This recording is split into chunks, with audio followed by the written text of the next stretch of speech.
guys, welcome back to another video. Welcome back to my channel. If you're new here, welcome. I'm so happy that you're here. If you're not new here, welcome back. I feel like I have not vlogged in a really long time. It's probably only been a week or two. It just feels like a long time for some reason. But I wanted to pick up the camera today. I just got home from one of my good friend's baby showers.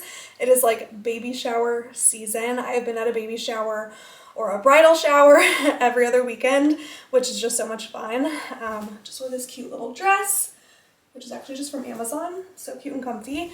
But yeah, I just wanted to pick up the camera and vlog today, start a couple day in my life vlog. I feel like it has just been so long since I've talked to you guys. So just wanted to pick it up, say hello. Hope you guys are doing well. And I just wanted to update you guys on a few things, why I've been a little absent lately. So if you guys don't follow me on Instagram, you probably have missed out on a lot over the last couple weeks. And yeah, just honestly with school, the end of the school year, so crazy, busy, hectic. And then with pregnancy and doctor appointments and just with like low energy because of pregnancy, filming has been kind of on the lower priority list for me lately.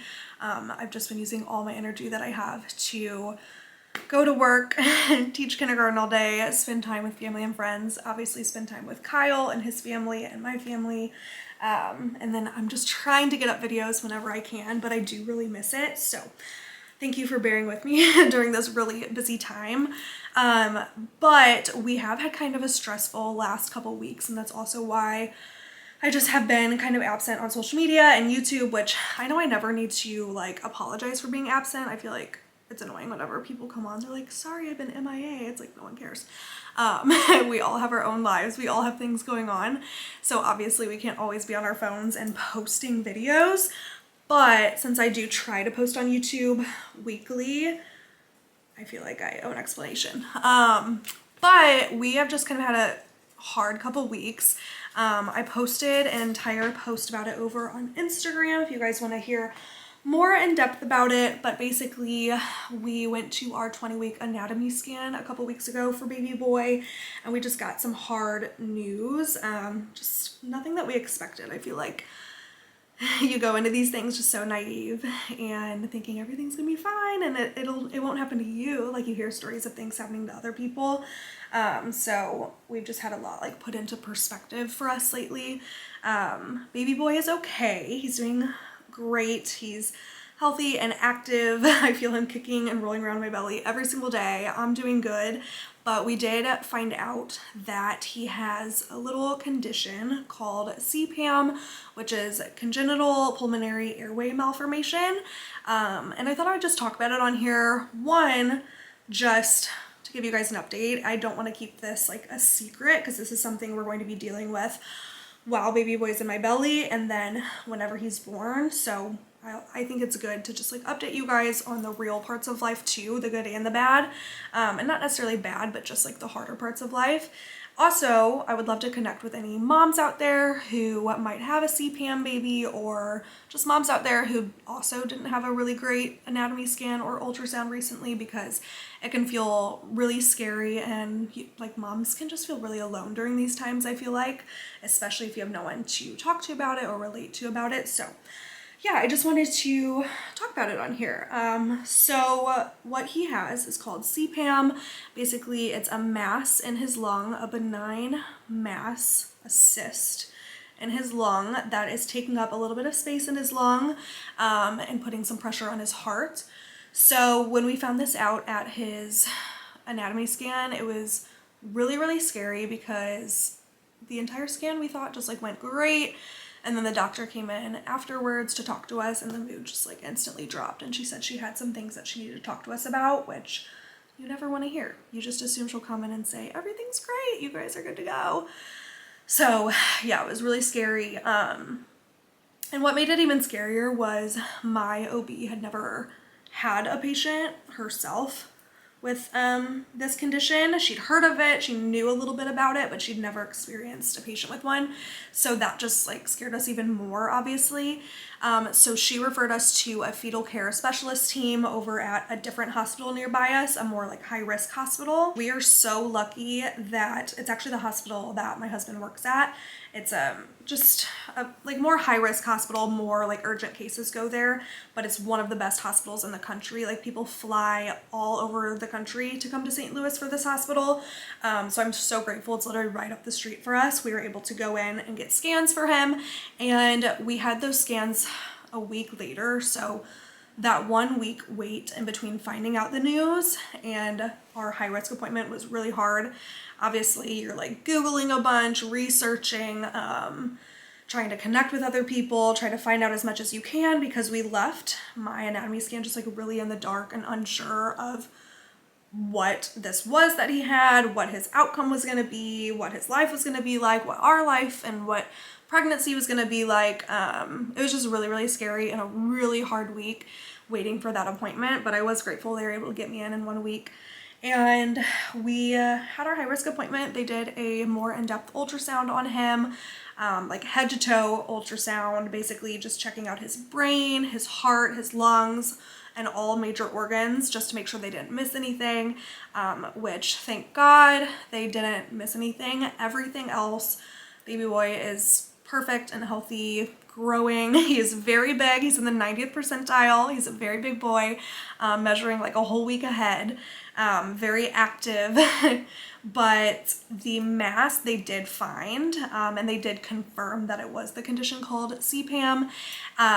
But we left that appointment with good news. It's all about perspective. Kyle and I were saying 2 weeks ago we wouldn't have left an appointment like this feeling good, but we really did leave the appointment feeling good because we found out that the mass was very small. So babies with this condition, the most important thing is to monitor the mass, make sure that it stays small, and usually if the mass stays small, there's very little symptoms whenever baby is born, and it just doesn't affect them very much. So that was really, really good news to hear, because going into that appointment, we knew there was something there, but we were just praying that it was small. So the bigger the mass gets, and there's a lot of technical terms for it, but basically they measure the mass in ratio to the baby's head, and they give you a number. And if that number is over 1, then things get a little bit trickier. You're a little bit more high risk. They have to sometimes do intervention whenever you're pregnant. So many different cases. Really depends on the baby, the mom, and the mass size. There's intrauterine surgery, steroids, a bunch of scary stuff, which I just did not want to have to go down that path. So I'm so grateful his mass was under 1, like pretty much like well under 1, which was again just like a measurement that they give you. And that's really good news, because since it's small, there's not much they're going to intervene with during pregnancy, but I will have to have bi-weekly ultrasounds. So the rest of my pregnancy will be considered high risk. I will get ultrasounds every other week, which on a positive note is really, really nice that we get to see baby boy every other week, and he's going to be monitored so closely by a fetal care specialist team, like the best of the best, and he's just in really, really good hands. So I do feel really good about that. And further down the line, closer to delivery, we will have to kind of like make a plan with their labor and delivery team. All hopes that I will still be able to deliver at my normal hospital, have a normal labor delivery, be able to take him home after. The only catch is with this condition, babies will need surgery to remove the mass. So considering that it's small, they are hopeful that he won't need surgery until down the line, like 6 months. Around 4 to 6 months is typically when they like to do it. They like to wait until they've grown a little bit.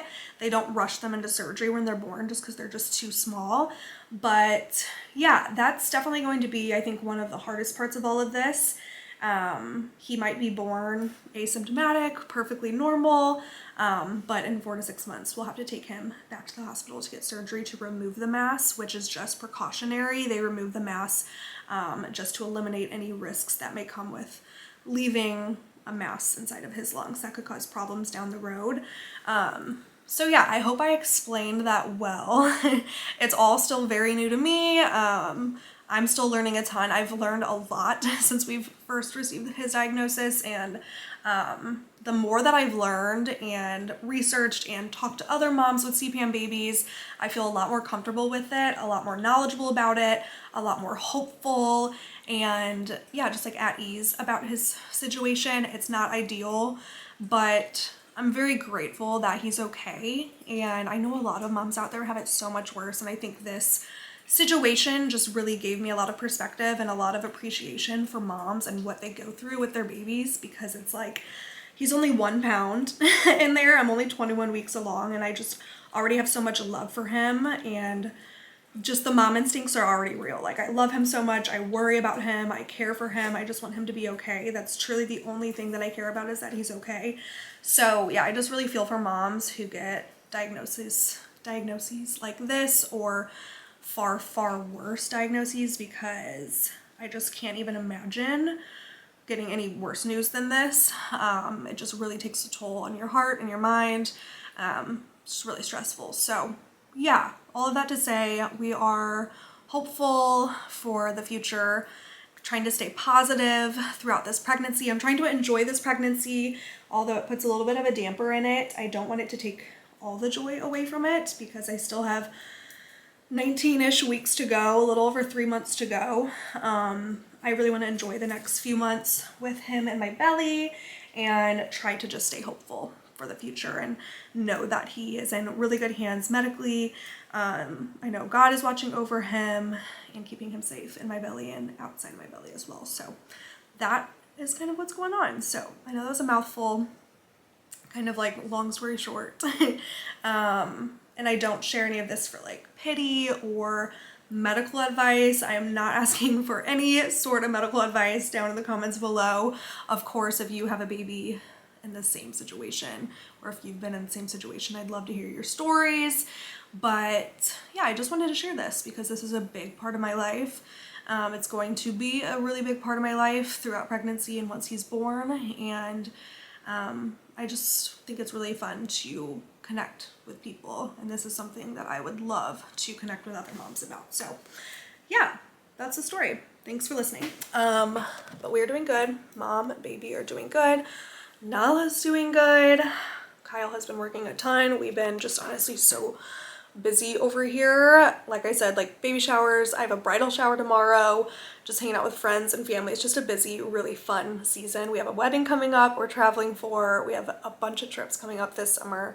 I'm just so excited for all that's to come. We are getting the nursery ready, and I do have some nursery updates, so let me show you. Before I show you the nursery, I do want to show you guys my new phone case that I am obsessed with. This is my new Torres phone case. I'll put the brand name on the screen.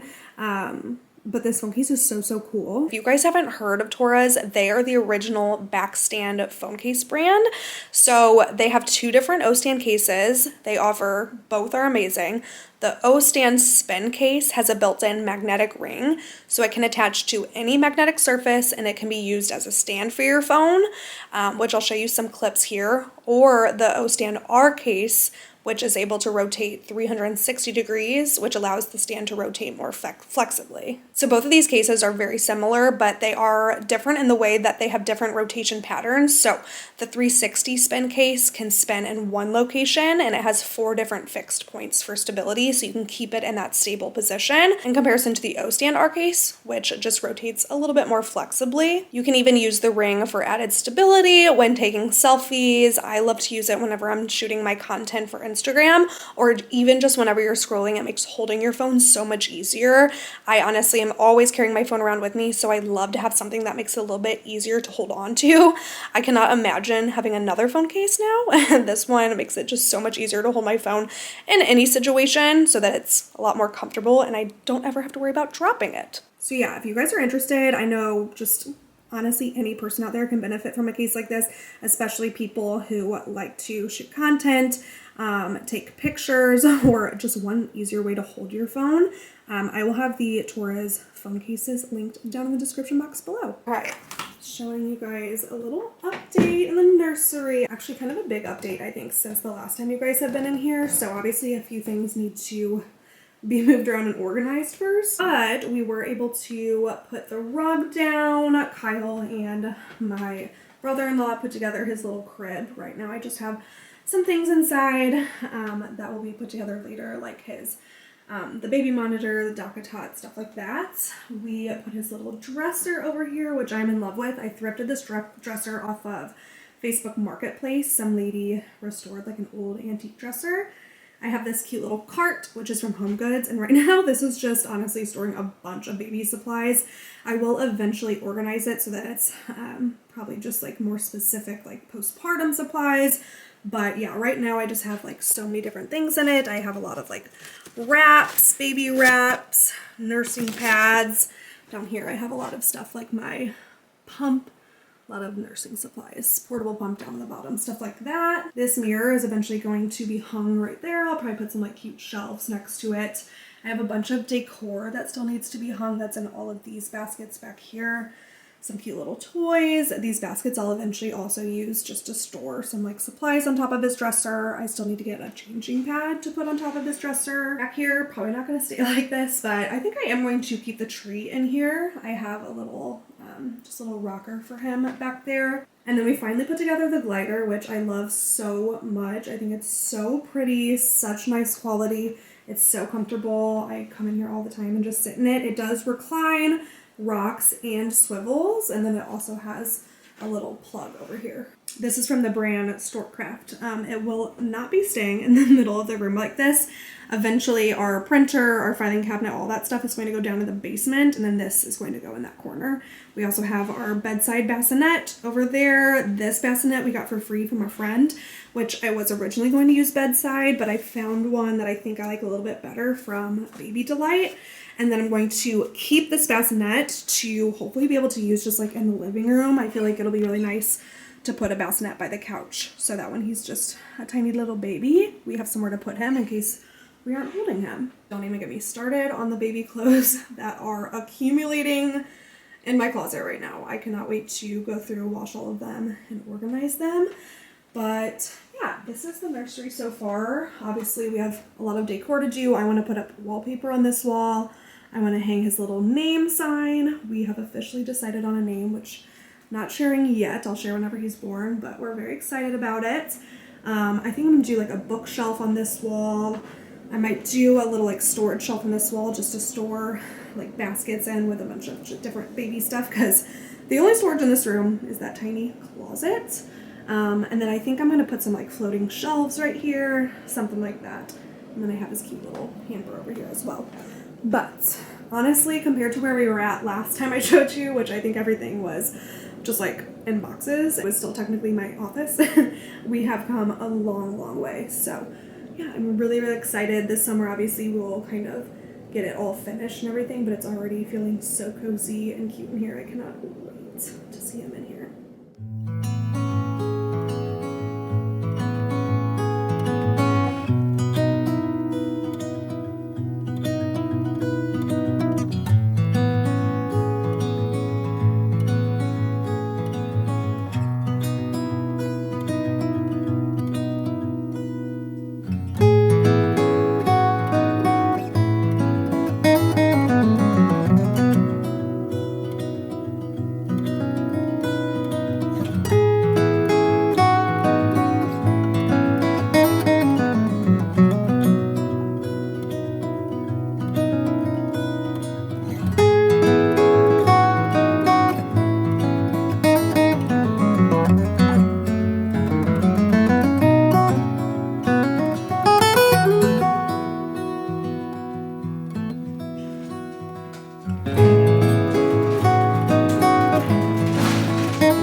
Good morning.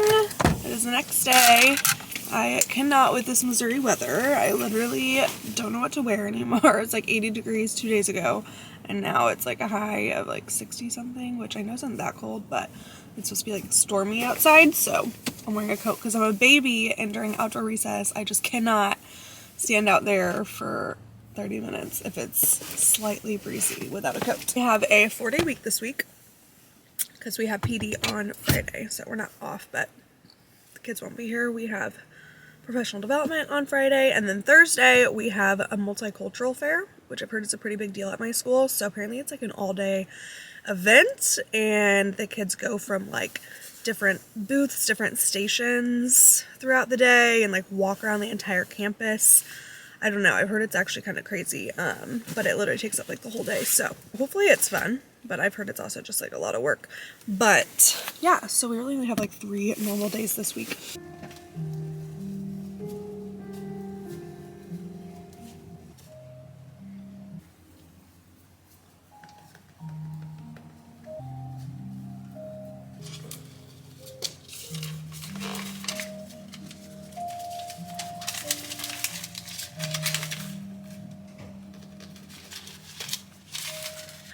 Alright, kids are on their way to specials. I was just updating our PBL board. We are on our last PBL unit. I need to like write in it and fill it out. But we're on our last PBL unit of the year, which is crazy. PBL is just our project-based learning units. We are starting like a gardening unit since our school actually has a really nice garden out there. You can't see it, but it's out there. And so we are starting a whole unit on just like gardening, taking care of our garden, stuff like that. Wearing my maternity leggings today. They actually go up so high. It's actually kind of hilarious. Like they go up so high.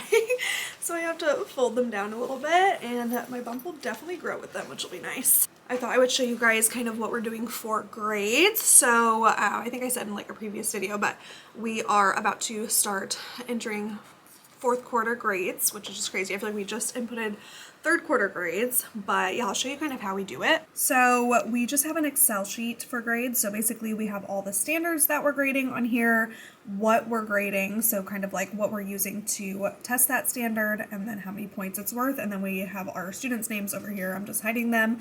And then we just go through and we do reading, writing, math, and science. We only have a few science standards.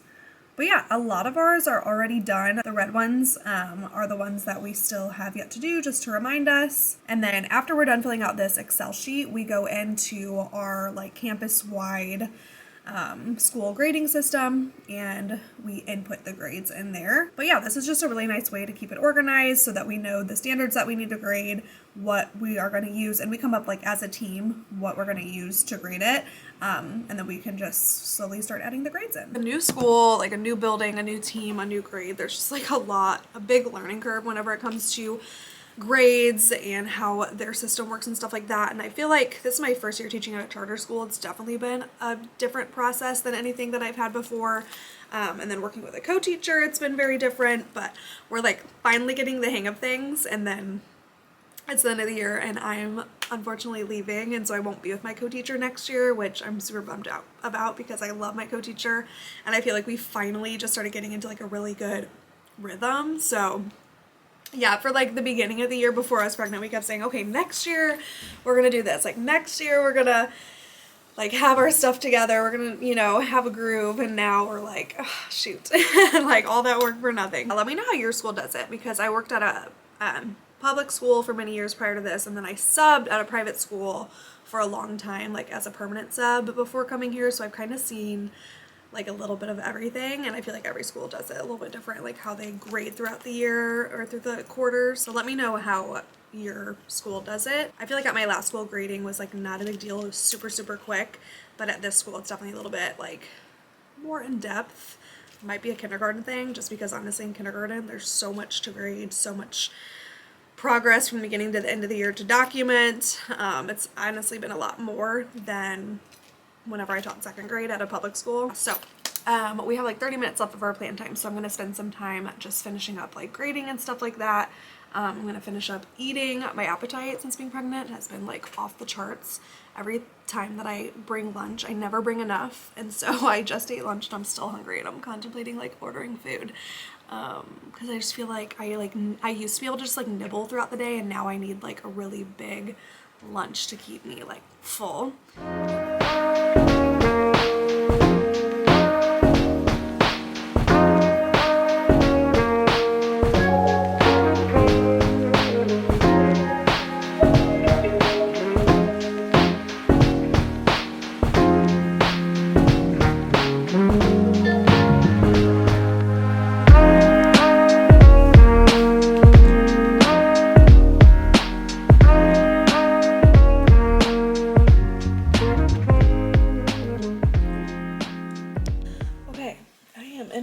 And it is 8 o'clock.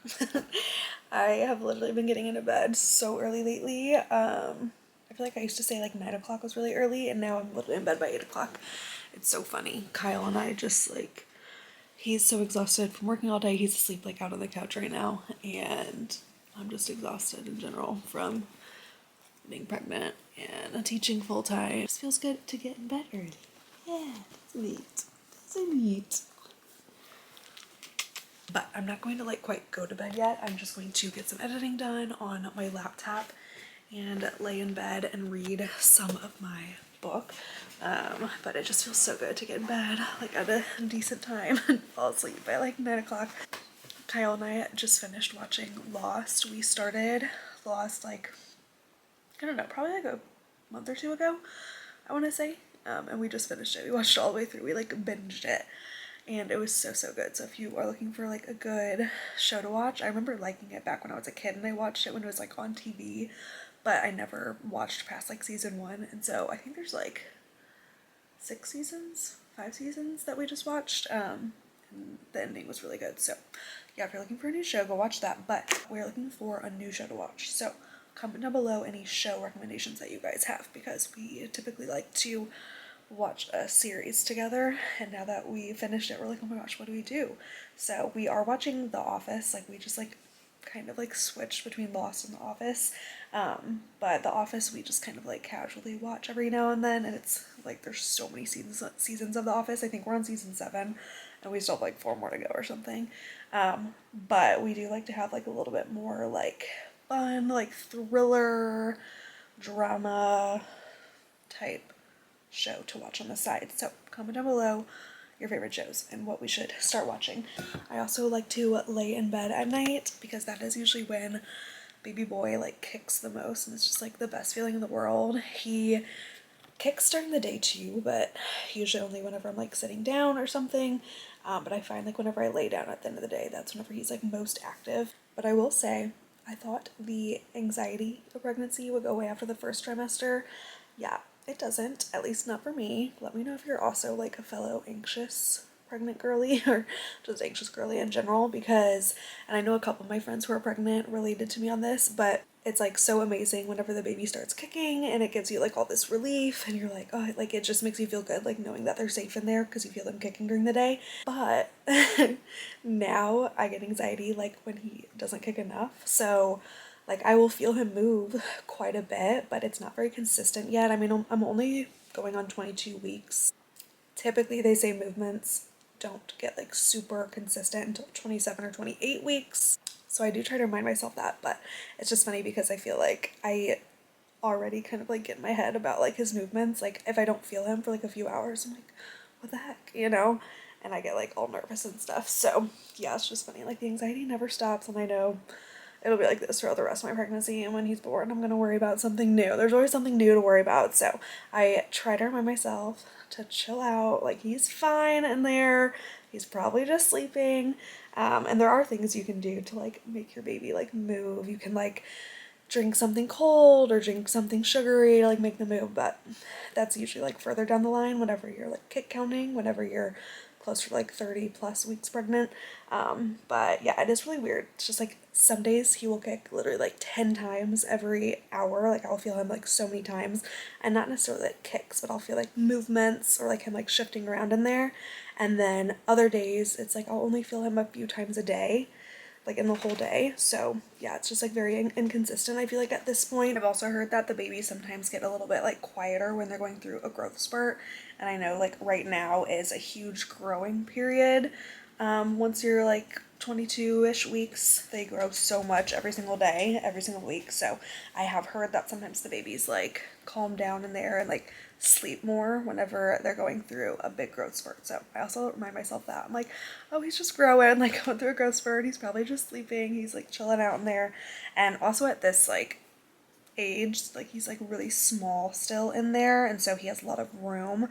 So I remind myself like I can't feel all of his movements because there's a lot of space, whereas like when the babies get like really big and like they even move just like a tiny bit, like there's less room in the womb so that moms can like feel every single movement. So yeah, it's kind of hard at this stage because they're small, so I do feel a lot of movements, but definitely not like all of them, and it's still like very inconsistent. So yeah, let me know if you're a mama or have been pregnant before and struggled with like kick counting and like getting nervous whenever you don't feel a baby move for a certain amount of hours.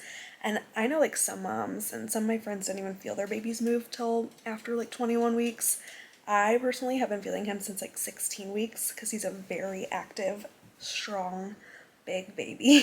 And so I've been feeling him for a long time. So I think that's also why I just like get in my head about it, because I'm used to feeling him every single day for like the last month. It's so funny how much you can like get in your head about these type of things. And I never thought I would be like this anxious pregnant person, but here I am.